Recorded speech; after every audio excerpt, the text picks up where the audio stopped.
welcome to this conversation facilitated by the Susanna Wesley Foundation. At the Foundation, we are a community of scholars and practitioners who promote dialogue, support research and create resources in order to equip churches and those who work in them, and to facilitate the building of flourishing community through transformative change. You can find us at our website, susannawesleyfoundation.org. We hope you enjoy this conversation.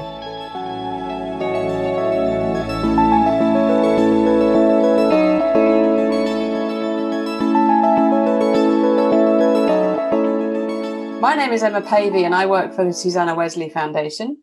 And our theme this year is Embodied Faith. So we're looking at different ways that might crop up in people's lives. And today I'm joined by Morna Simpson and Thomas Oord, and I'm going to ask them to introduce themselves.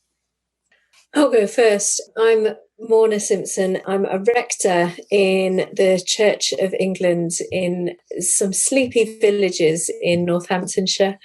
And I'm also a doctoral student researching, using the relationship between photography and spirituality, coming from the point of view that there is a relationship, and using that to draw out people's stories of God's love in their life. So that's what I'm researching.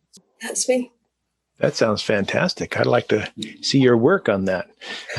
My name is Thomas J. Oord, and I direct a doctoral program in open and relational theology at Northwind Theological Seminary. I also have a dog barking in the background. I don't know if you guys can hear that right now, but I can. I direct the Center for Open and Relational Theology, write books, speak, all that sort of stuff. I live in Idaho in the United States and am a clergy person as well as a scholar. Thanks so much. And I like the dog. It's nice. Yeah. Actually, I think I'll bring the dog in with me so it doesn't bark at the people walking on the sidewalk. So okay. I'll be right back. I'm sorry. Oh, gosh. Come on, Ivy. Come on in. Ivy is her name. Oh, she'll keep us company. There you go. So thanks very much for agreeing to do this podcast conversation. Since our theme is embodied faith, I wondered if you could just start by saying how you see that in your photography practice, whether you see some sort of ritual to it or anything like that. You want to begin, Morna? Okay. There's not a ritual as such, but there always is as well. I think as an Anglican, I often find myself moving away from the idea of ritual. But actually, there is a lot of ritual. There's, the smell of the camera when you take it out and look through the lens, check in where the settings are. And there's a preparation to the photography. I'd call it, I suppose, some people call it mindfulness photography. I call it, or I think about it as trying to see through God's lens. So more contemplative photography. But ultimately, I'm trying to reach that still center, first of all, that only comes from God. And then I'm trying to, close my eyes and see afresh through the eyes of God.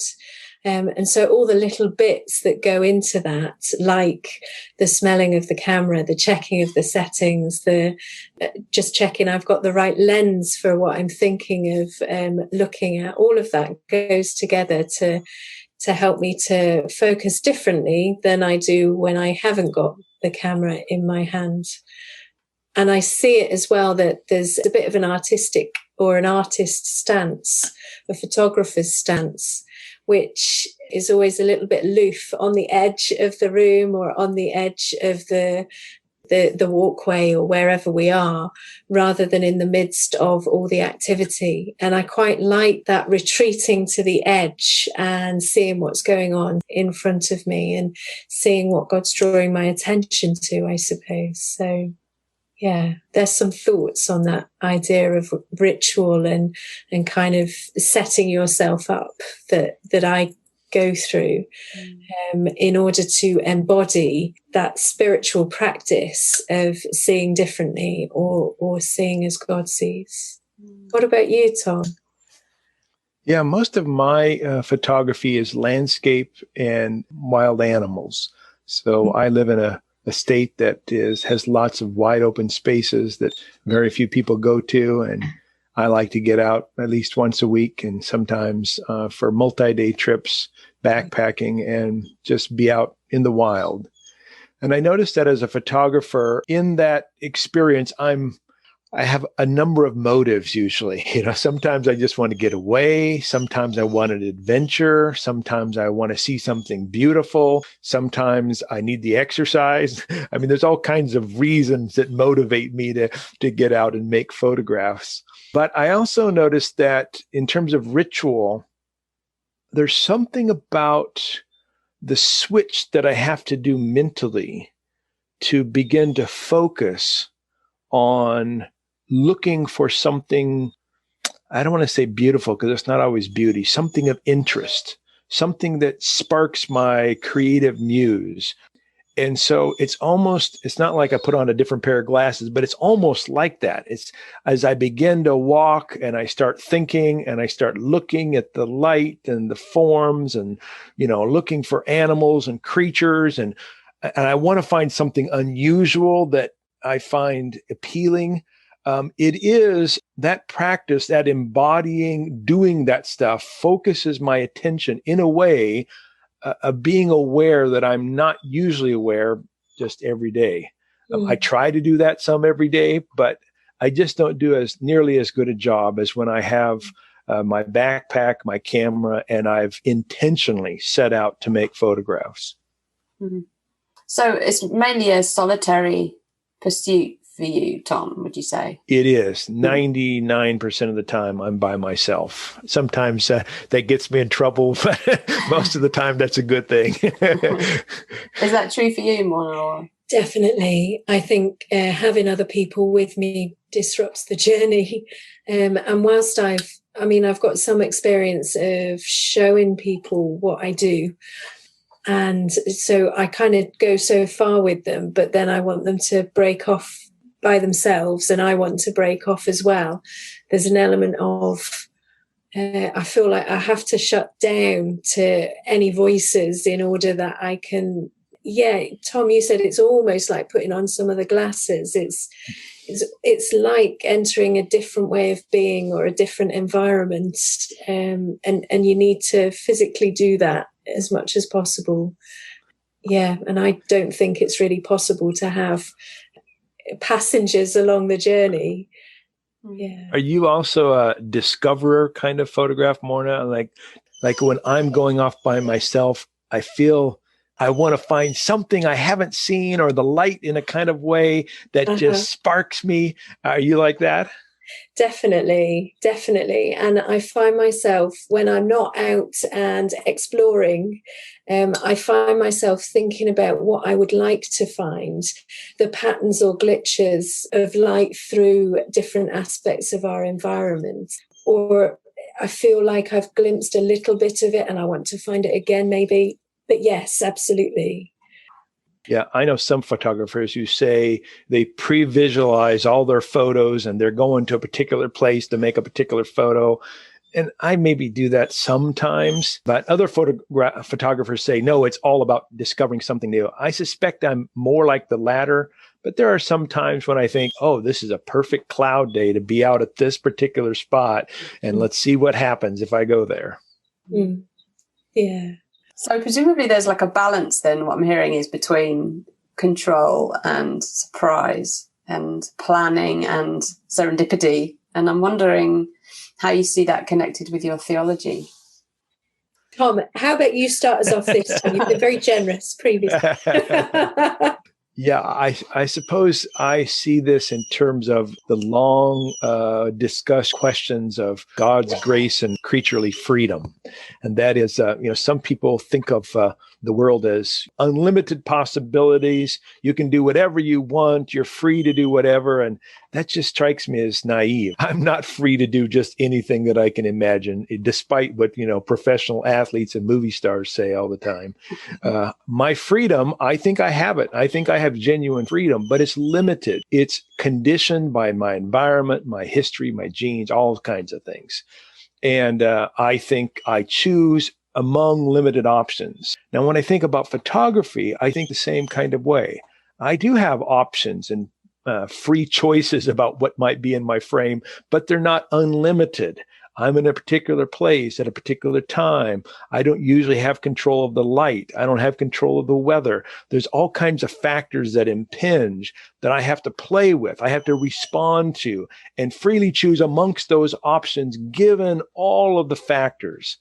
Now, sometimes I must admit that's frustrating because sometimes I had in my mind this great image, but I get out there and the wind is, 30 miles an hour and it's just not going to do what I wanted. So I have to adjust. I have to choose something different. And sometimes that's exhilarating because I get a great new idea. And other times I'm frustrated by it. I think I'd agree, definitely around the freedom idea of things, that I think freedom is, it's perception, isn't it? And I think ultimately balance freedom with responsibility. Yes, we could do whatever we wanted, but what about those things that we're responsible for? And if we did whatever we wanted, well, what would that mean for maybe not our next meal, but a couple of meals' time sort of thing? So, I'm nodding away in good agreement with everything you're saying. I was also thinking about I suppose the idea of Jesus, as Jesus moved around with the disciples from place to place. I don't know whether there was a plan in Jesus's head in terms of where we're going and what we're going to do when we get there.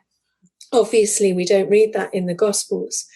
What does seem to come across in the Gospels is a Jesus who responded to whatever was in front of him. And I think I take great comfort in not planning my photography and in responding to whatever is in front of me. And I think also about the photographs that I take. I see them as gifts from God. I don't often use the word I took a photograph.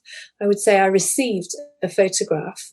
And part of that receipt involves the thing that is in front of me, how I see it, where God has drawn my attention to it.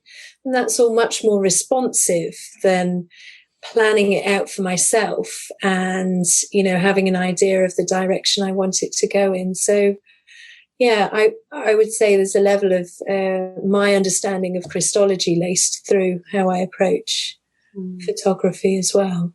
That's really fascinating, Morna, because I don't typically say I receive a photograph, but I can see the logic of your argument, of your argument sounds like it's the logic of the way you think about photography. Yeah. I usually use two other verbs. I use the verb make, like I make a photograph, and also I feel a photograph. Both of them probably are focused more on me than on the Holy Spirit, although I think the Holy Spirit plays a role. But I probably think in terms of my agency or my emotional aesthetic perception, because I feel a certain kind of, as you put it earlier, certain kind of responsibility that I play in the decisions about what this photograph is going to be like. I probably need to add some more verbs in there that talk about the role of the Spirit, inspirational kind of thing, like you're talking about in terms of receiving. I've heard you talk about co-creation. Yeah, I think that co-creative stuff is central to my theology because I think God's not the only one who creates. I think God created me, but I have a role to co-create with God. I'm a co-created creature, we might say. And I suppose also, maybe I should preface this by saying I've been reading lately a little William Blake, the great poet, and he always attributed his inspiration to the Holy Ghost. And I've always balked a little bit at that because if someone says what they did was inspired by the Holy Ghost and I think it's bad or ugly or mundane, then I don't want to blame God on things. But on the other hand, I think everything beautiful, good, lovely, and true has its source in God. So I want to have language that has a real role for divine action without saying God alone made this photo and I'm just a puppet or something like that. No, and I think what you're talking around is making me wonder whether, if I'm using the word to receive a photograph, then that does sort of suggest that I'm no part of it. And yet I would say my theology is one of co-creation. And you talked about making a photo, and I was thinking, well, that's about creating. And we've got an ongoing creative process in the world around us. And that's very much how I see creation and the theology around that God started it off. God made us into creative beings. And so we partake within that activity. And so I'm always thinking, well, to receive it, does that mean that I have no role in it? And actually, I know I have a role. I know there's decisions about light, or, which angle I'm going to take here. And so it is very much a two-way process. And I think that's how I see it here. But like you, maybe I haven't quite got the language to represent that well, as Holy Spirit inspired, but also a part of me within it. I like that. So thinking about the embodiment aspect then, in terms of corporate embodiment, the community, you said it's mainly a solitary pursuit. So what do you feel like it brings back into the community? I know maybe you show your photos or talk about it. Like, how do you connect it back in with the community? When I've gathered photographs, and I've got, thousands in some ways, when I run contemplative photography workshops, one of the things I do is offer out all of the photographs that I've got printed, or many of them, and ask people to have a look at them and to choose one that they're drawn to. And then, they're allowed to take that, and then I take them through a prayerful process, very similar to Lectio Divina, but more like Vizio Divina. And so what happens there is what I've done in the field, say, but I'm bringing it back to a whole group of people. And it feels, again, at first sight, you might say, well, that's quite solitary because they've all got their different photograph. They're praying by themselves, using this photograph. But there is a communal aspect to that when we have gone through the Vizio Divina prayer of people have the opportunity to share what God revealed to them, or how they heard God within that. And that has been such holy ground.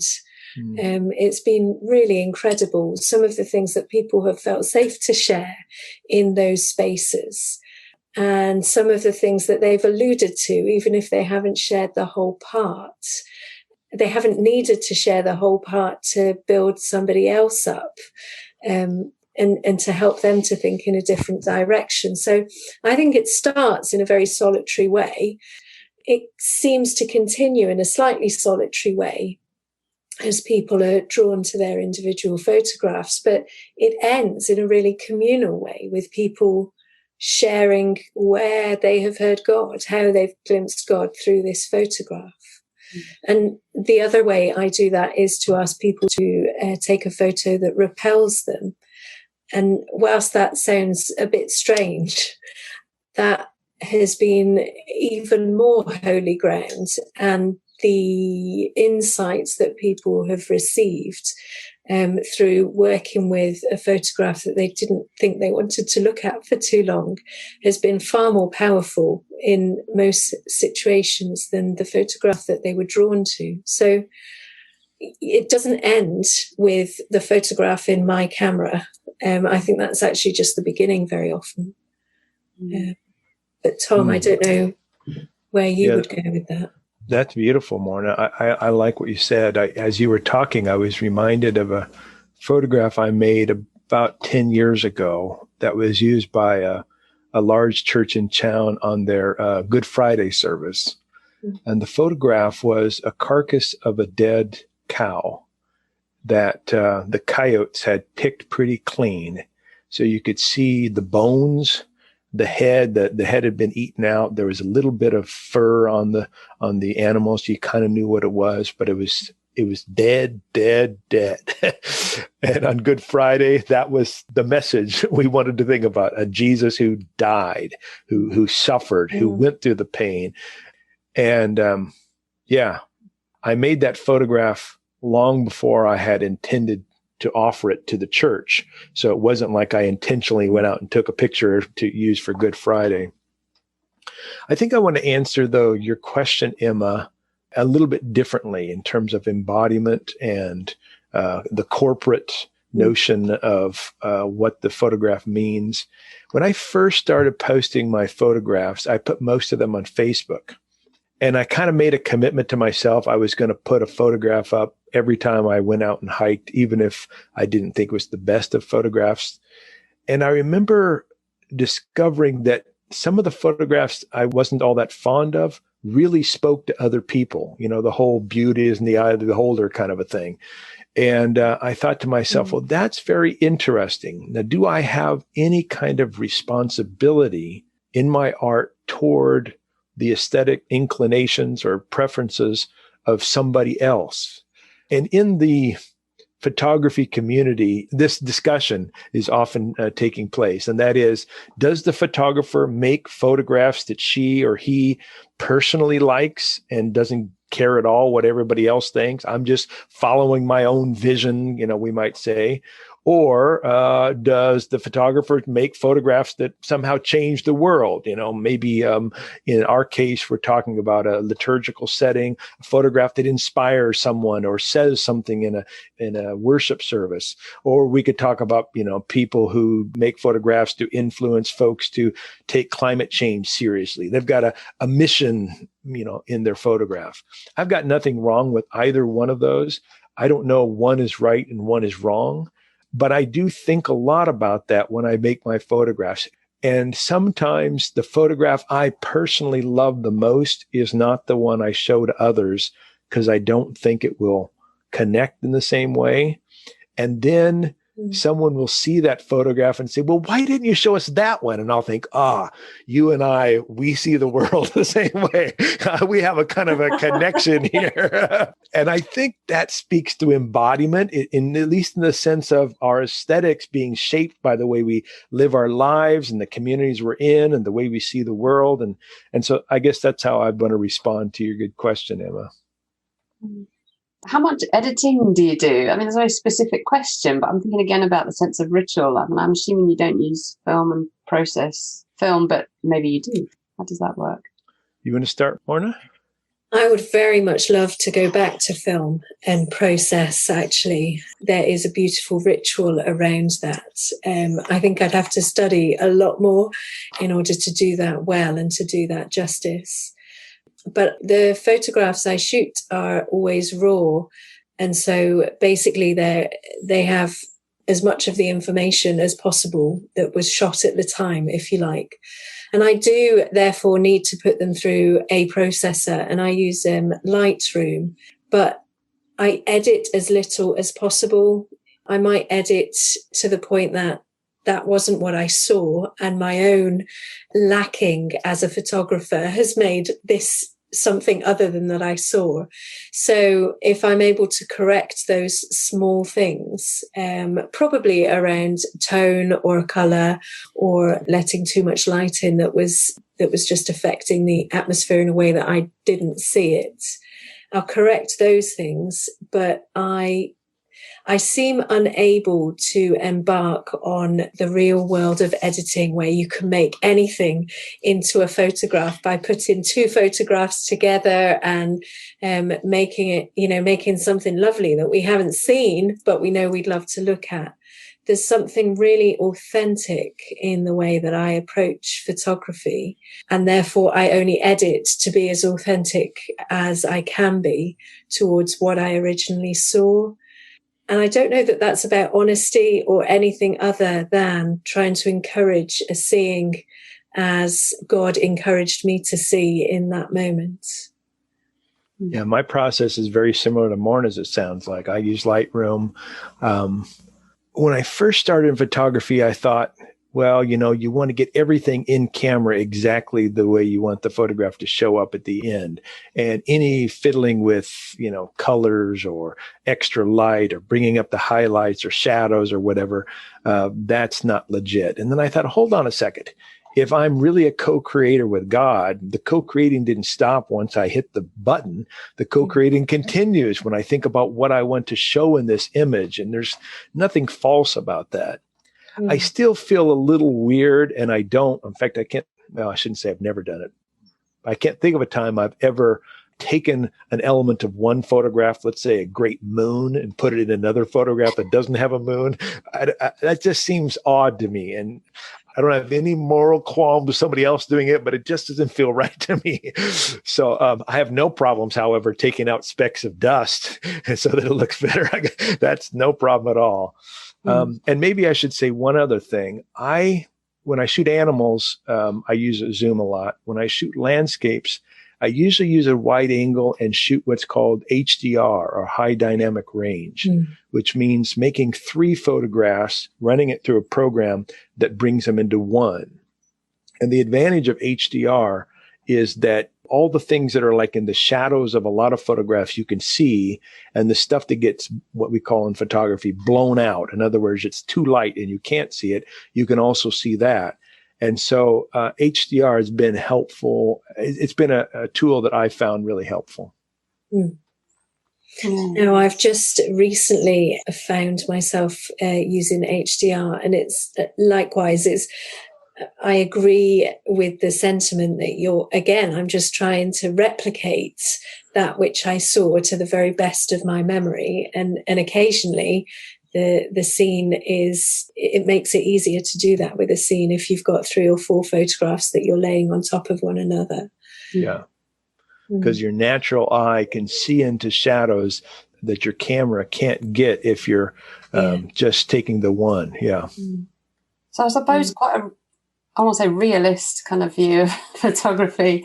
I'm just thinking of some of my own artwork. I take photos and I edit them to death, and just mirror images of things and put 2 on top of each other and create these abstract forms. And there's one I've made, which I'll probably put up on the video, is where I was just flipping around with a winter tree, and this figure appeared with these wings that were made out of the branches, and I wouldn't say I made it, it just appeared, but it's become quite an accompaniment. I use the image a lot. So yeah, it's quite a different approach but I'm no photographer. I mean, literally it's just a point and shoot for me, but there's a lot to learn there. But yeah. It's interesting. I find that more abstract photos work better on blogs or websites that I do. Those things seem to work better. At least I like them better on a website than a straight up, beautiful landscape photograph. So it may be that the kind of photograph we think works best depends upon the context, which gets back a little bit, I think, to your embodiment question. And that is, what does the environment, who are the people, what are the perspectives, interpretation, all that kind of thing. No, and I think when we're thinking about what works and what works in different places, I find that when I'm doing vizio divina with a group of people, what they see in a photograph that I've offered to them may well be nothing like the photograph, but it reminds them of a space in time that they were present at. And that's where the draw is for them. And then they begin to embody themselves, thinking, or they are embodied as they think through that space and time and why, the reasons for why they're reminded of that. And they find themselves going on a prayerful journey around that. No bearing to the photograph that's in front of them at all in some ways, but it sparked something. And I think often, whether I'm working with photographs or whether I'm out in the field working with the real space, if you like, it's often that something sparks an idea or a different train of thought. And so, thinking about what works and what doesn't work, it's actually it's as little as a connection or, lighting a match. It's just something that propels you into conversation or a thought process, I think. Yeah, that's nice. I don't know if you'd be willing to tell us a bit about your studies, Morna. Sure. So I'm in the very early stages of designing some research.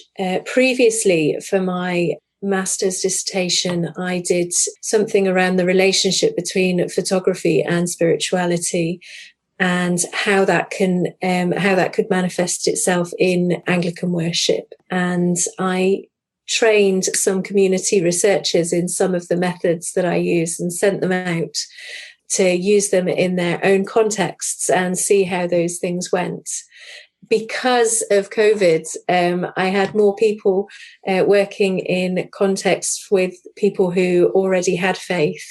And I didn't hear enough from those who were working in contexts where people didn't have a faith or were in the early stages of exploration. But what was absolutely true was that, there is a clear relationship between how people see photographs, how they see the world around them, and their spirituality. And so that was a really good piece of research. And it was helpful to do that with others. And to have them kind of take on board some of these ideas. For my doctoral research, I'm more looking at how we can tell stories through those photographs, I suppose. And I'm going to be using photo voice as a method to draw out some of those stories, working with women survivors of domestic violence and abuse and the church, and a relationship somehow between faith and them as a survivor of DVA.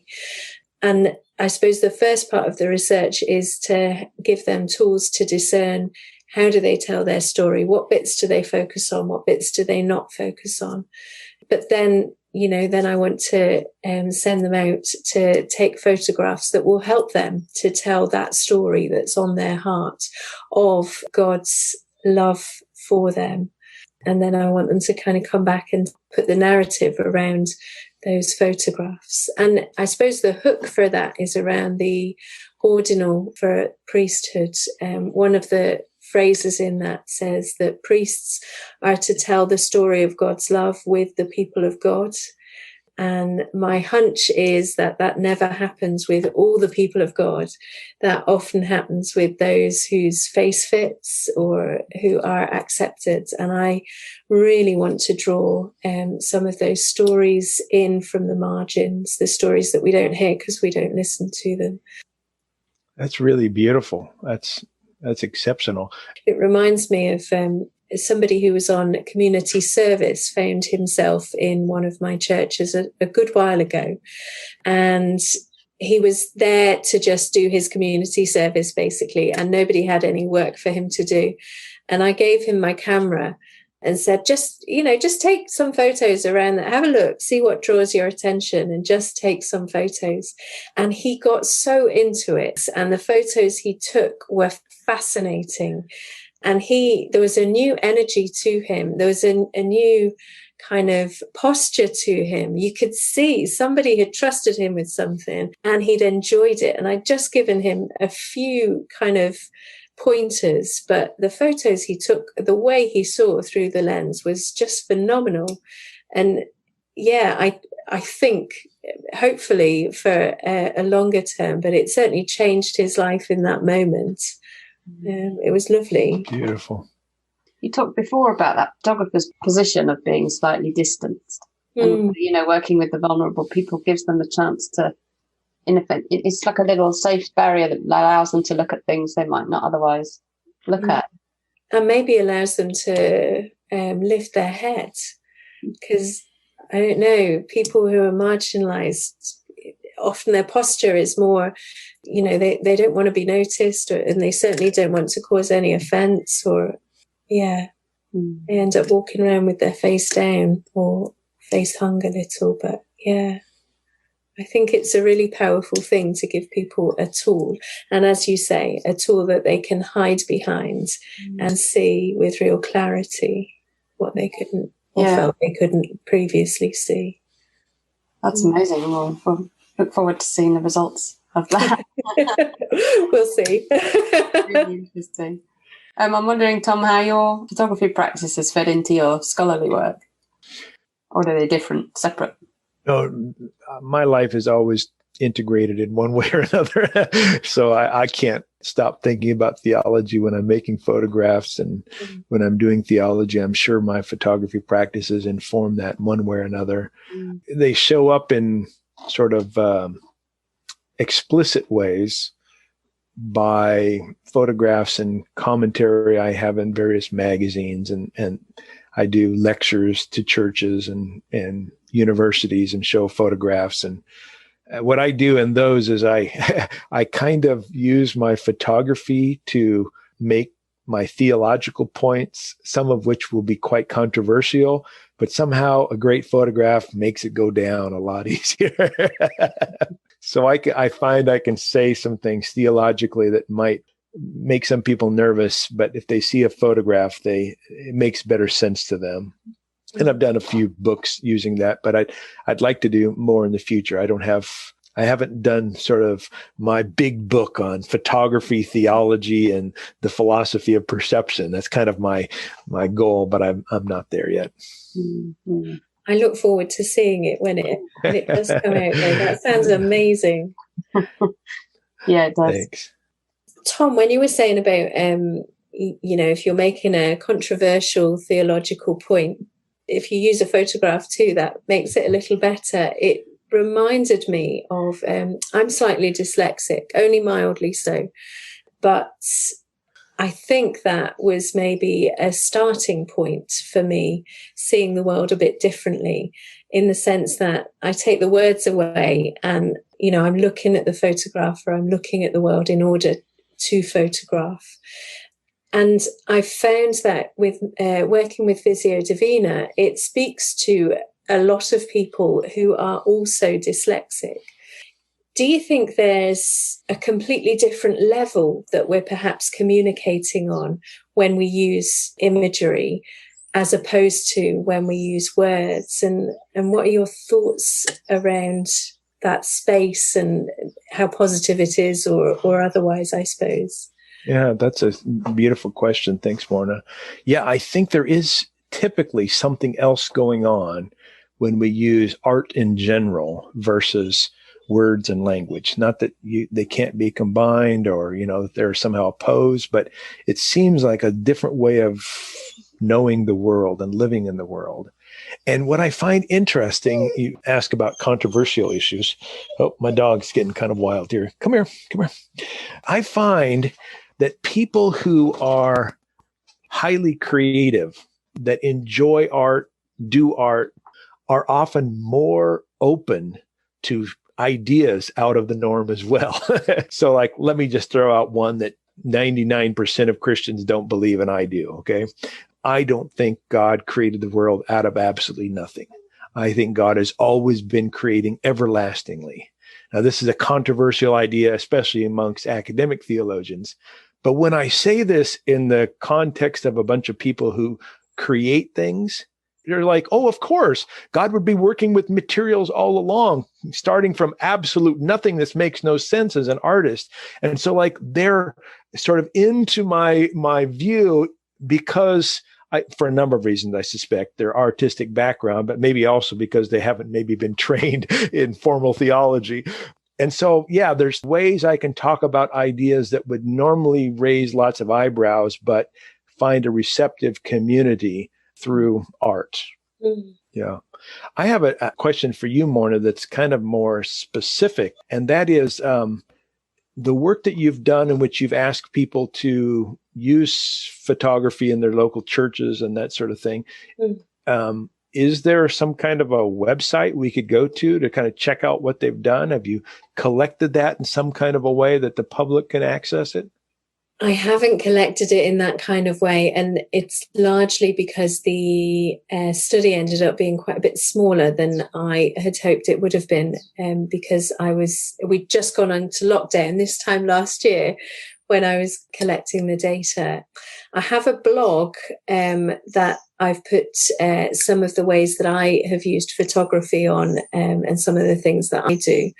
And they've followed those things. And generally, they've found them to work really well. So I suppose I'd point in the direction of my blog first.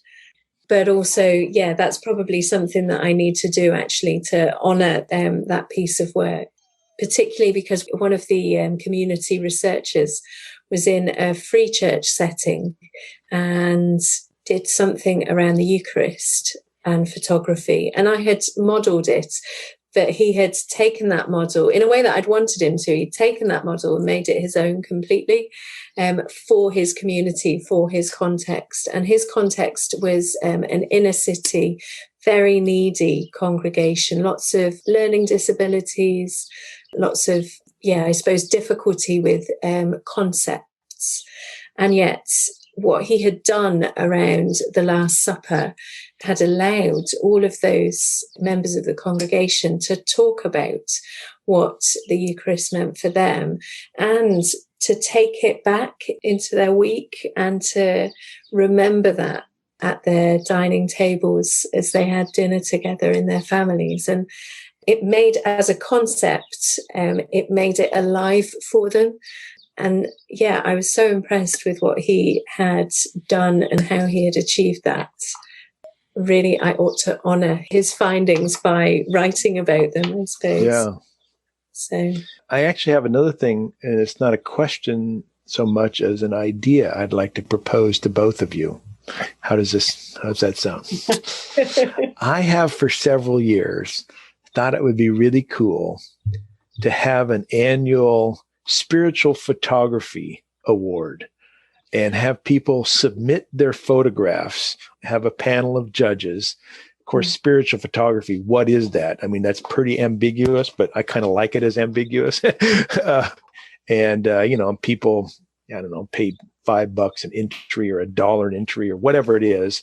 And so there was some sort of income. And then we not only honored the best spiritual photographs of the year, people could then, institutions like local churches and whoever, they would have a reservoir of these photographs. Anyway. But some sort of open access to them. Yeah. That sounds amazing. I need someone who loves the idea and wants to run with it. No, I think that would be amazing. And I think I see people using some really bad photographs, especially at the moment where we've gone online so much for worship. And I think obviously it would be more than this, but to be able to create a bank of really good photographs that people could use, I think that would be a service to the Christian community. I think you can tell sometimes when people are using stock photos and people are using photos that have been taken with a bit of heart behind them, Yeah, definitely.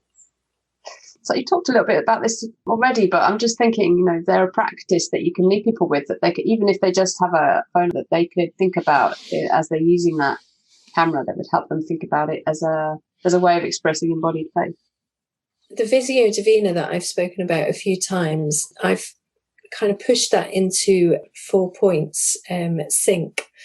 As in, when you plug your phone into your computer, well, now you don't need to do that, but, you get one device to sync with another. And the 4 letters of that, the S is for stillness. And it's about stilling yourself first. And from that place of stillness, you're yielding to God. That's the Y. And when I talk about yielding, I mean that you're allowing yourself to be guided by God rather than, working on your own hunches, I suppose. But as we've talked about within this, it's a bit of both. It's still a co-creation. And as you yield to God, you begin to notice the world around you, which is the N. And whatever it is you're noticing as you've yielded to God, you contemplate that. And by contemplate, look at it from all different angles.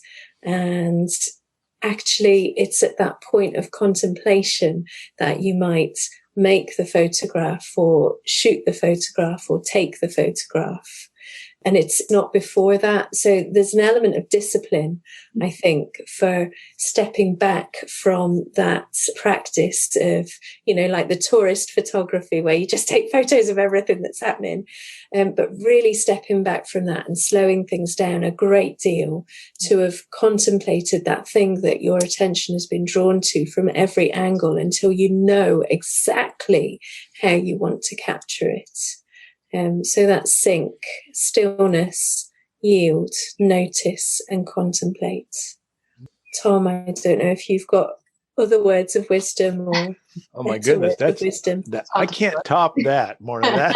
That's fantastic. I'm going to steal that from you. That's Feel really free. great. I think maybe what I would say, drawing upon my own experience, my wife will oftentimes send me a text in the morning after she's driven to work. And she's kind of half joking, but half serious. She'll say, "Have you seen the clouds this morning?" And she asked me that because when I come out of my house every morning, the first thing I do unconsciously now is look to see what the light is doing. Look to see where the clouds are, what kind of day it is. Because I'm thinking as a photographer, what would make a good photograph here? And of course, that's got the double entendre of, looking for the light in terms of what's God doing in the world. So maybe it sounds kind of trite, but look for the light. Look for the light visually as a photographer. Look for the light in terms of what's loving and true in the world. Mm-hmm. That's really lovely. You talked about the gift of giving people a camera and helping them to improve their posture and see the world anew. So I'm wondering if you see photography as a gift to you, that it's helped you to see the world differently. No, definitely. And it came from nowhere. I used to be a teacher, and I taught religious studies for secondary school, 11 to 18-year-olds. And as I was leaving that to train for ministry, one of my colleagues said, I'll follow you on Instagram, not that you ever post anything. And I said, I'll do something. I'll start taking photos or something. And it was just a flippant comment. And I chose to take a photograph for every day that I was in Ordinand. And that equated to 700 photographs. And some of them were awful. There's no doubt about it. But some of them were real insights into how God thinks, how God sees differently than we do. And that process of being disciplined enough to take one photograph each day, I couldn't sustain it, not in that way anyway, but the discipline of trying to see things in a different way or noticing. I talk about a ministry of noticing sometimes the world around us. That was definitely a gift that has bloomed and flourished into other stuff. And it was just from a very flippant comment, really. How did you start taking photos? Did you do it as a child, Tom? I started making photographs in high school because I joined the newspaper and the yearbook. And so actually I also learned in the dark room, doing black and white. And then I set it aside for quite a while and picked it up in the early 2000s because I worked for another newspaper, a science and theology newspaper, and digital was just coming on. It was the new thing, and I had a camera that 3 megapixels. Wow, this was so amazing. And so then I started applying for grants for various projects, and I would write in photography equipment in my grant. So I got that paid for, which was really nice. But to your question, my mind went to an experience I had, I think it's 7 years ago or so now. I mentioned earlier that I live in the state of Idaho, which a lot of people don't know where it's at. It's up in the northwest part of the United States. It's a pretty long state. It's almost 1,000 miles long. And one summer, I decided I was going to walk the whole distance. It took me several months to do it and bring my camera and photograph the trail. There's a kind of throw together trail. About 8 people have done it. And so I was going to do it in photograph. And so I had these dreams of making these amazing photographs. And as I was walking, I walked through areas of forest that had been burned and were charred and ugly. A lot of my walking didn't have like obviously spectacular beauty to it. I mean, sometimes I made a beautiful photograph and saw something amazing, but most of the time it's fairly mundane. And I realized that theologically, that's how I see the world. You know, like I don't see the world as rosy and beautiful every moment. There's some real ugliness, some real evil, some rotten and horrible things that happen. And I think I need to account for that in terms of what God's up to in the world. And I've written about that in various ways. And so photography in some ways has been a way for me to remind myself that every beautiful photograph I see, there's lots of photographs that could have been made that weren't that beautiful. And if I'm going to have a holistic view of reality, I have to include both the beautiful, the ugly, and a lot of the just average and mundane. Yeah. And I feel like we've ended at the beginning of how you both got into photography. So we've come full circle. So thank you very much for your time and for contributing to this conversation. It's been fascinating, and I'm sure everyone listening will agree. So thank you. Thanks for the invitation.